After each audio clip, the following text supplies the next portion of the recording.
Let's talk about LA's first breakup, Pasadena and South Pasadena. It all started in 1888 when Pasadena was growing quickly and some residents didn't like that. These original settlers moved here because Pasadena was serene, quiet, and beautiful. But a real estate boom was turning Pasadena into a major city. So these neighbors on the south side of town came together and decided that they want to keep Pasadena a small, charming town. And just like that, South Pasadena was born. While Pasadena was focusing on growth, South Pas wanted to stay small. They didn't want thousands of people. They wanted a small community filled with large estates, beautiful homes, manicured streets, and neighbors who wanted to build a legacy. And it worked. For decades, South Pas remained a small town bubble surrounded by a sprawling metropolis. That is until Caltrans came into town. In the 1950s, Caltrans was unstoppable. They were building freeways that were truly changing our state. But in the 60s, they decided to build the 710 freeway. And right in their path was South Pasadena. So, the people of South Pasadena lost their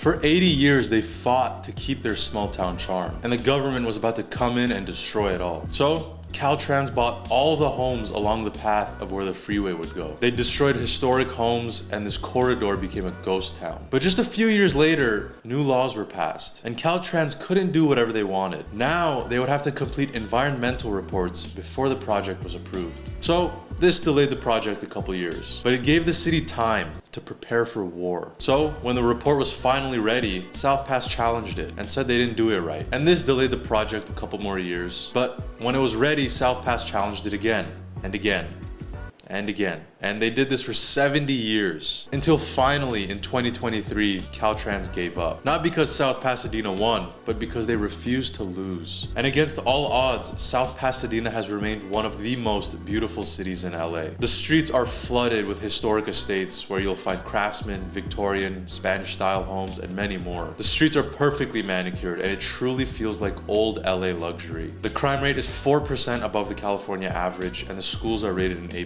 The median home price is about $2 million, and that'll typically get you a 1,900 square foot home like this one. And once again, I'm Mike, your local real estate guide, so follow me if you like real estate.